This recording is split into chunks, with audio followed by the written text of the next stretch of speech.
Oui, la nature rend des services immenses, on l'a vu dans les pitchs, qui ne sont d'ailleurs pas toujours connus et reconnus et valorisés, mais elle a une très grande faiblesse, elle ne paye pas de droit à construire. Et quand on construit, j'étais maire 20 ans, je suis aujourd'hui vice-président de la métropole sur le mandat le plus important des vice-présidents, à savoir la nature en ville, l'agriculture urbaine et le patrimoine paysager. Au début, lorsque le président m'a confié cette délégation, certains des collègues ne savaient pas que c'était la délégation la plus importante du Grand Paris. Je crois qu'aujourd'hui, ils commencent à le mesurer.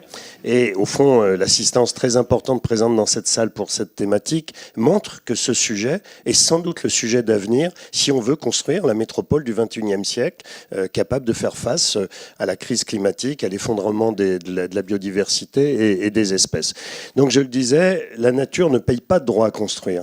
Et alors que l'argent public est de plus en plus rare, la tentation va être grande pour un maire, je l'ai été assez longtemps, de choisir au fond les projets qui, parce qu'ils auront une capacité de financement d'autres équipements publics, d'autres aménagements, seront d'abord pris sur ce critère du montant des droits à construire les plus élevés. Mais la durabilité d'un projet ne tient pas au montant des droits à construire investis. Elle tient d'abord à une nouvelle intimité entre l'urbanité et la nature. Je suis un écologiste qui croit à la ville intense, parce que la ville, c'est des aménités qui ont besoin de cette intensité, mais l'intensité doit aussi être une intensité verte. Et donc, la tribune que vous avez l'amabilité de citer disait « La métropole de demain sera verte ou invivable ». Comme nous ne voulons pas qu'elle soit invivable, eh bien, il faut qu'elle soit verte. Je dis au passage, c'est un élément extrêmement motivant. Nos concitoyens, actuellement, les cadres sont 80% imaginez quitter la métropole du Grand Paris, qui fait pourtant 26% du PIB et qui voudrait attirer les plus grandes entreprises économiques mondiales, mais ils sont aussi 80% à plébisciter les solutions nature et une présence renforcée de la nature pour construire la ville demain. Donc c'est pour tous les élus, je le dis, un outil formidable parce que au fond, vendre ou proposer des solutions de construction de la ville qui correspondent à une si forte attente sociale, eh bien il n'y a rien de plus motivant et ça n'est pas dans tous les domaines de la vie publique qu'on peut s'offrir ça. Voilà, alors c'est quoi ce 5%? Bon, il y a 50 ans, à peu près, on a créé le 1% culturel parce qu'on considérait que la culture devait être partout dans la ville. Eh bien, aujourd'hui, on ne peut pas faire de la ville en ignorant la place de la nature. La métropole est dans un quartier assez récent et où on compte les arbres qui ont des fosses de 2 mètres carrés. Et bon, heureusement, il y a un arbre dans le bureau du président de la métropole du Grand Paris. Donc, nous concourons à l'amélioration des bilans carbone, du stockage du carbone et au rafraîchissement, mais de façon assez modeste. Donc, si vous voulez, il faut absolument que la ville de demain intègre la nature. Alors je ne sais pas si c'est comme un service, en tous les cas intègre la nature comme une composante de son propre développement.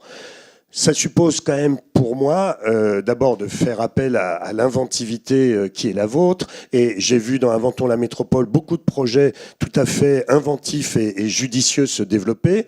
Mais excusez-moi, peut-être le fait d'avoir été élu longtemps, je pense qu'il faut appuyer ça par des outils, un outil réglementaire. Donc je crois que le SCOT aura quand même à débattre des pourcentages de pleine terre qui sont à maîtriser et puis aussi de la façon dont les toitures plantées, les façades végétalisées concourent à ces objectifs de continuité verte, de corridors écologiques, de capacité à rafraîchir la ville et puis un outil financier.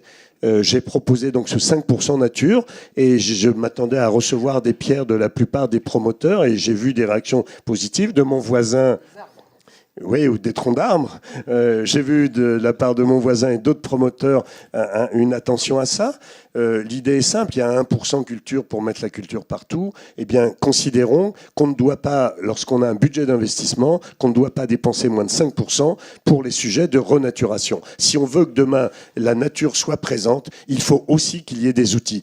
Pour ma part, je le propose sous forme d'une charte incitative de la métropole verte demain. Peut-être d'ailleurs, au fond, vous avez fait au CIBI le label Biodiversity, qui est aussi une volonté de trouver une forme incitative. Je crois qu'il faudrait que cette forme incitative, trouve une grande puissance. Lorsqu'il y a eu des réglementations sur l'énergie, eh bien, au début, tout le monde s'est un peu plaint en disant c'est très contraignant. Et puis aujourd'hui, tout le monde dépasse les réglementations obligatoires et atteignent des bâtiments BEPOS, etc.